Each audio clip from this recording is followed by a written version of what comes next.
Welcome back to Definitely Not Definitive. I'm Ken. And I'm Bethany. And we're just a deadly duo in love. Let us react to some death battle. It's a death battle. Yeah, it's a spooky death battle. Woohoo! And so we're checking out, this is where I inevitably get the names wrong. We're checking out Sabrewulf versus Jon Talbane, Killer Instinct versus Darkstalkers for our death battle today. Later today on Definitely Not Definitive Games, we're gonna be doing a Darkstalkers character draft. Ooh. So yeah, you're gonna have to go ahead and check that out. But Bethany's gonna explain how we do death battle on this channel. So we start off by watching the first part of the video where they talk about their armor, their special skills, any advantages, magic that they might have, weapons. Then we'll pause the video and with our super scientific fail-proof method of a Post-it note, Ken and I will each guess who we think the winner is going to be. So we have a bet going on. Whoever gets the most death battles correct picks our cosplay outfit for New Year's Day or New Year's Eve and New Year's Day on this channel and the other channel, Definitely Not Definitive Games. And so right now, the score is 7-7. Bethany's on a winning streak. She got the last two correct, and so she's caught up. Now it's my lead. My lead is diminished, it's crushed, and Ty Column has 10. So more often than not, we usually pick the same character. And win or lose, that counts as a tie, whether the character win or loses. And then if the Ty Column wins, then we'll pick choices for the community to vote on, and whoever wins between us, if the Ty Column should win, we'll pick the choices. So there's still something at stake here. And pride. Pride is at stake here. That's the bigger thing. I gotta win. That's the bigger thing. That's the bigger thing.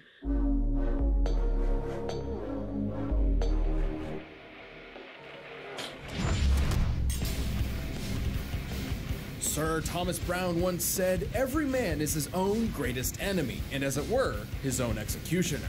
For many, every day is a struggle to restrain the beast within. Or else you might turn into a big old honking werewolf. Such as Sabrewulf, the savage wolf man of Killer Instinct. And Jon Talbane, the kung fu canine Darkstalker. He's Wiz and I'm Boomstick. And it's our job to analyze their weapons, armor, and skills to find out who would win a death battle. Deep in the heart of Germany's Black Forest lies the ruins of Sabrewulf Castle, home to a monster of unspeakable ferocity. I mean, duh, it's called Sabrewulf Castle. What else do you expect? But that monster used to be a man, Baron Conrad von Sabrewulf. Once an aristocrat of wealth and status, his life would drastically change the day he discovered a secret laboratory deep within the castle's bowels. He stumbled onto a treasure trove of monster hunting weapons and relics straight out of his family's secret history, including a mysterious large claw, which he accidentally cut himself on. Upon the light of the next full moon, the Baron transformed into a vampire! No, a werewolf. This is the werewolf episode. Come on, Wiz. Spooky castle in the middle of nowhere, a weird cursed artifact. He's got Vaughn in his name. This is totally a vampire backstory. No, that's for next year. On that night, Baron Sabrewulf became a bloodthirsty beast. You know, the name really screwed him from the start there.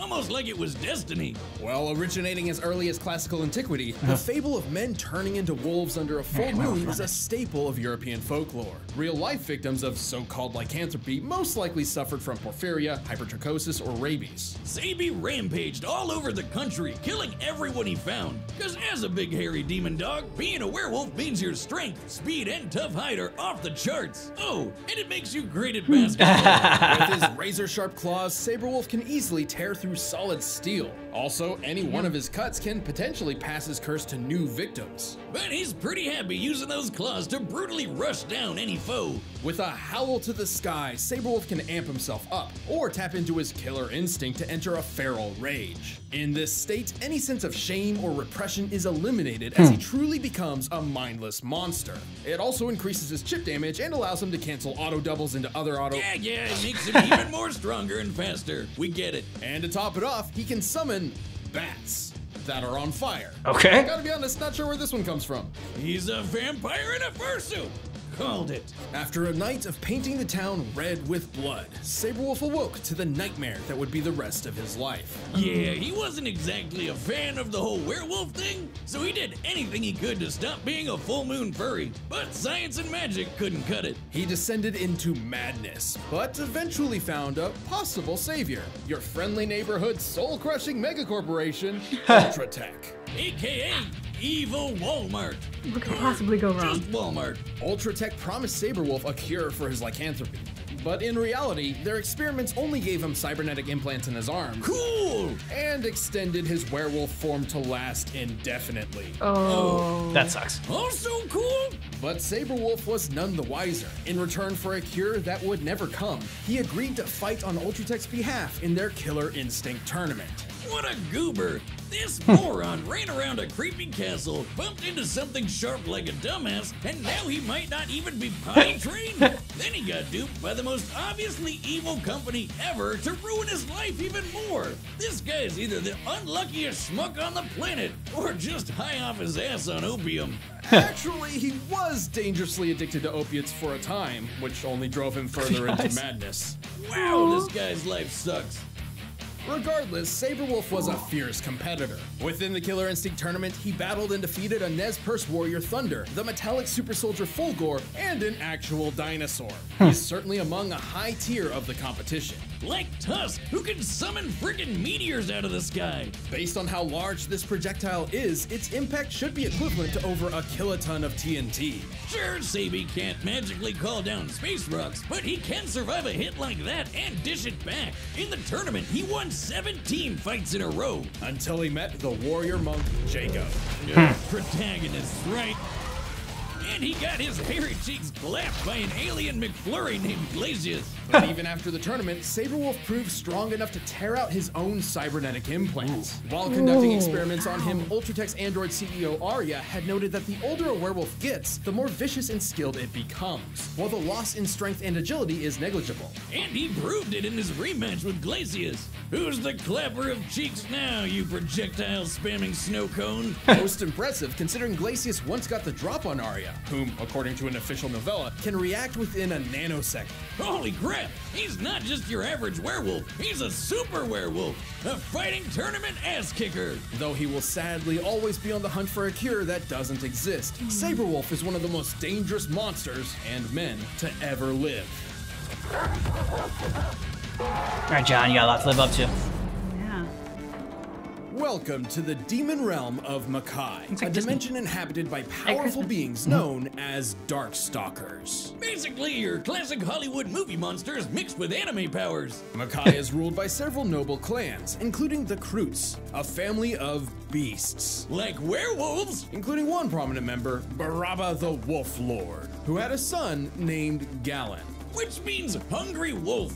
Really thinking outside the box with that one, huh? Perhaps he'd prefer his English name, John Talbane. Yeah, but his dad is named a freaking Wolf Lord. That's so awesome it almost makes me forget he's a total deadbeat. Just like my dad. Did I say that out loud? Things got worse. He's only B+ One of the ranked Wolf Lord's Darkstalker? enemies, the Demon Jeddah, sent an assassin to kill John's mother. Dick move. Moms are off limits. Now a werewolf and an orphan, John grew up pretty pissed off at just about everything. Especially the humans that hunted him when he transformed. In the light of a full moon, John can't help but embrace his Kroot's heritage. And under a red blood moon, he risks losing all sense of self and becoming a ravenous beast. John's story was about the same as any werewolves until he happened upon a man who was also half monster and who defeated John in combat. With martial arts. Hell yeah! I keep telling people, the only way to solve violence is with a good pair of nunchucks. John's new friend did not offer violence, but control. Seeing little other option, John accepted a life with his new sensei. While we don't know for sure what fighting style he was trained in, based on the time period, location, and his stance, we can guess that he was learning Shotokan karate. Inspired by Bushido and Zen Buddhism, Shotokan karate's focus is on controlled calm, a strong defense, and a rejection of unnecessary violence. Basically the exact opposite of being a werewolf. Well, sign me up for his doggy dojo, cause I have no idea how all that Zen stuff translates to moves like his climb chaser and wild circular. Rejection of unnecessary violence? My ass, this dude's just showing off. By embracing his werewolf speed, John can bash foes with his nunchaku and move so fast he appears to be in two places at once. And by tapping into his inner energy, you know, ki, John can perform the beast cannon and rocket around the room like a doggy meteor of pain. But that's nothing compared to the almighty dragon cannon. Oh, awesome. Yeah. So much for being zen, right? That dragon can incinerate a whole wall. John's training seemed to do the trick until his master was killed by a group of bandits. Where was your flaming dragon there, man? Enraged yet again by the cruelty of mankind, but tempered by his master's compassion, John became conflicted over his role in a morally gray world, unwilling to fight, but always ready. And by combining his martial arts skills with his natural werewolf powers, he became a wolf man to be reckoned with. His razor-sharp claws can slice through steel and even punch holes in powerful darkstalkers like Lilith. He's also got those great doggo senses like super hearing and smell. To demonstrate, I've modulated Dummy's senses up to the same degree as those of a wolf. I see you find my frequent humiliation amusing. Oh, I do. Boop. In open climates, wolf ears can hear sounds up to 10 miles away. Boobstick, somebody's outside stealing your dune buggy. No, wait, really? And their sense of smell is over 100 times greater than that of a human's. Oh good, the thief got away. What did you smell that told you that? Salt, lots and lots of salt. With nothing but grit and a thick layer of what I'm sure is unreasonably soft fur that you just want to scritch behind the ears, John has survived an onslaught of missiles from the monster hunter BB Hood. Wait. Who gave Little Red Riding Hood military-grade ordnance? I want to shake their hand. We've seen John dodge bullets up close, but he's bragged about being as fast as light speed. Sure, John. And he can take down these 5,500-pound alien robots called Heat Souls, which can fly through outer space. Also, it's worth mentioning that Darkstalker society is broken up into different classes based on the strength and power of the individual. John is a B+ class Darkstalker, which is way above average, so it makes sense to compare him to other B+ classers to gauge his limits. Like Anakaris, who sank all of ancient Egypt underground. Or QB, who could lift a massive beehive high above this castle. Based on its size relative to the castle, this hive would have to weigh over 30 million tons. That's like lifting over 300 aircraft carriers, and John's way more jacked than she is. And imagine getting stung by one of those bees. Even with his amazing power, after decades of torment, John had resigned himself to a life of misery and solitude. Until he met the cutest cat girl around. Now, we all know cats are usually super evil and Satan's presence on Earth, but Felicia taught him that humans actually aren't so bad. Wait. So years of martial arts discipline couldn't temper his bad side, but getting laid did? You know what? I believe it. They're just friends. Yeah, and I'm sure the internet could give you 34 good reasons why that's bullshit, Wiz. Well, despite what DeviantArt thinks, Felicia would help John conquer his dark side. Literally. Like, he literally fought his dark side and killed it. I always thought that was supposed to be like metaphor stuff, but I guess that isn't the weirdest thing we've talked about. And with that victory, John finally claimed dominance over his monstrous identity and committed himself to a life of compassion. But John will always be a Darkstalker. If he relapses, he'll be as deadly as ever. There will always be a monster inside of him, just waiting to be let loose. Existence with humans is impossible. That is why we are called Darkstalkers. All right, I'm the most unsure about this one than I think I've ever been about any other one. All right, 3, 2, 1, John Talbane. Yep. You want John too? Yep. I was just about to write down Saberwolf, and I'm like, why would I go against the guy again with the awesome castle? And that was like, seems like more badass. But I don't know, I went with John because I think that his training and his self-control will hopefully ultimately, you know, and he's super powerful as well. You know, they went over a bunch of his feats. See, a lot of it also is, I'm trying also to think about what Death Battle is trying to do and how they're trying to like throw us off. I'm like, they're giving us a lot more math with John's character. So I almost went with Saberwolf there because I'm just like, you know what? He like shrugged off a couple of meteors. And so I think that maybe Saberwolf's gonna win this one, but. I could see Saberwolf winning it just from the beginning and throughout. He's looked like the more ferocious foe. Wow, can't talk. But I'm also like, that is the style of the animation. And when it came down to brass tacks and the description of everything, I was like, that really seemed to go in John's favor. I think also the thing about being just an out of control monster versus having your own Mr. Miyagi and the wherewithal to control those powers that you have gives you an element of of advantage just by that alone. Plus, he has his own stripper kitty. I mean, like, he's got a lot more going for him than Saberwolf. All right, we'll see.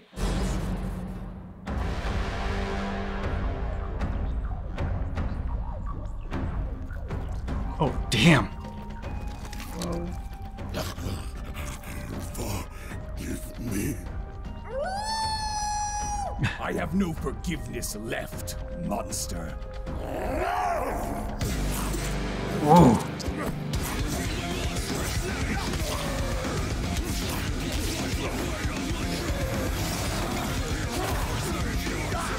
Like the music. Oh!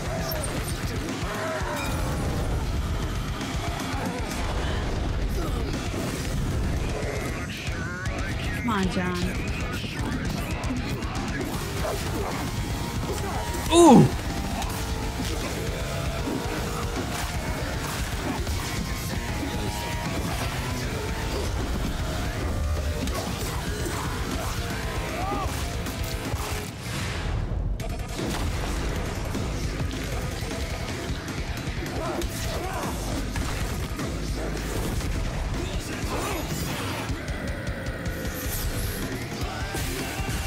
Oh!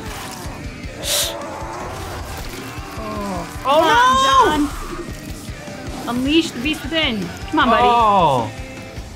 See you taste enticing. Oh, the flaming bats. Oh no, come on, John. God, these put up a fight, buddy. There you go, nunchucks! Nunchucks!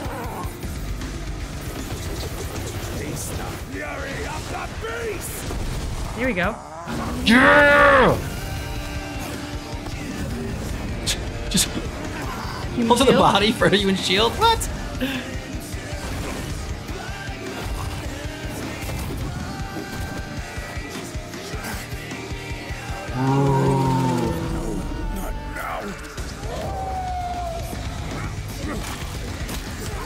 Ah, now they're both beasts. Now I think John's gonna lose because he's just a raging beast. All of his control's gone. Yeah, but Saberwolf was just a raging beast from the start. Yeah, but I think he's used to being a raging beast. Not like him. Oh! Oh! Not like this.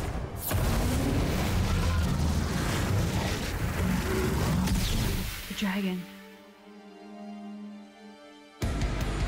I'm no monster, but tonight I'll make an exception. Oh! Yeah!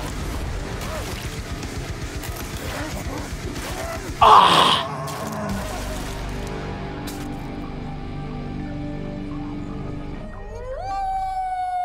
Yeah! John! Wiz, I think I need to see a therapist to tell them how awesome that was. Saberwolf was a ferocious foe, but For John sure. had a lot going for him in most regards. For instance, John was trained in genuine martial arts and Yeah. practiced them for decades, while Saberwolf relied entirely on instinct. You mean killer instinct, eh? You're no fun. But hey, remember how Sabi defeated Glacius, who attacked Arya in less than a nanosecond? Technically, that puts Saberwolf's reaction capability well within light speed, which John claimed he could match. But that was just bragging, right? Hardly. Those Huitzel units John fought were capable of flying across the galaxy, hundreds of millions of light years in only a short time. This is important because fellow Darkstalkers Morgan and Dimitri have intercepted Huitzels in mid-flight combat. Yeah, those two are A-classers, but B-plus Darkstalkers like John have kept up with the higher classes in speed plenty of times. Hell, BB Hood can, and she's a C-class. When it comes to the Darkstalker class system, speed is much less a factor than power and energy levels. To be frank, even if John was half Morgan's speed, he'd still be faster than Saberwolf. So, if anything, he wasn't bragging enough. Way stronger, too. QB's also a B-plus Darkstalker, and she lifted that 30-million-ton beehive. Way more than anything Saberwolf can pull off. And when it came to ranged options, I think a Flaming Inferno Key Dragon beats out a lone discount Firebat any day. While his application is different, we can gauge the level of ki Jon has at his disposal by factoring Anakaris sinking all of Egypt. So the only logical thing to do was measure the total weight of ancient Egypt. Oh, jeez. No, really. We did that. Most buildings in the period were made of clay bricks and about 4.3 meters tall. Adding the known volume of the a lot of pyramids time. and considering additional land, we determined Anakaris' ki had to be strong enough to move a civilization weighing over 1.2 trillion tons. Holy hell. That's not even counting all the people. Or cats. Get a shitload of cats. Now that sounds crazy for an old school horror monster like a mummy or a werewolf, but Darkstalkers aren't quite like the classics. At this fight's core, though, Jon won because of the kind of werewolf he was. Through years of struggle, Sabrewulf never found any means to tame his savagery, while Jon had successfully managed to regulate his wild side, giving a level of precision, skill, and control the poor Baron couldn't even begin to understand. Sabrewulf was vicious and unrelenting, but Jon had the training, the power, and, yes, the flaming Inferno dragons to score a brutal victory. Brutal doesn't even cut it. I mean, how much blood was that? You know, it had to be at least a gallon. The winner is Jon Talbane. So that was a good battle. I thought for sure at the end there, Jon was gonna lose. Like when Sabrewulf was choking him out with his own intestines, like, no, he's gonna lose, he's gonna die. And then right at the end there. I remembered that they said how Jon had tamed the beast, but that there was always the beast within dying to get out or break out. So I was just like, oh, if it gets down to it, he can do that. Like that's the ace up the sleeve. Yeah. And he did not disappoint. He did not disappoint. Agreed. So we're still tied. It's 8-8. We kept pace with the tie column, which now has 11. It looks like that's going to be the winner. It probably will be the winner ultimately, but you know, again, it's One or two more, and that sets us on our schedule. probably because I think we got like 3 or 4 more death battles to go to figure out who's gonna win this. Okay. You ready now? You know what's at stake? I mean, there's a lot at stake. Yeah, we got one more in October, and then I think 3 more in November, and then that last Friday is in November is after Thanksgiving. So we'll figure out who the winner is of this one, if anybody. Oh boy. Okay. No, the way the season's gone, we're gonna tie in the end. Yeah. But then which one of us comes out ahead to pick the selections? Then we'll each pick a selection, I guess. Okay. So if that ends up happening, what do you think about the battle overall? I thought it was a really good battle. It was varied in its fighting styles and the fighting locations. Had a hell of an ending. Yeah. And I liked all the graphics in it. I liked the artwork throughout, from during their explanation of the characters to the fight itself. Yeah. Wasn't as good as Dracula and Ganondorf's. I like that one the better. Especially Endline was still good in this one, but it wasn't as good as Dracula's Endline. Y'all let us know what you thought about this down below in the comments. And if you want more of our death battle reactions, go ahead and check out the description of this video. We got a playlist there for you. Thanks so much for checking out our reaction for Sabrewulf versus Jon Talbane, but just keep in mind that our reaction is definitely not definitive.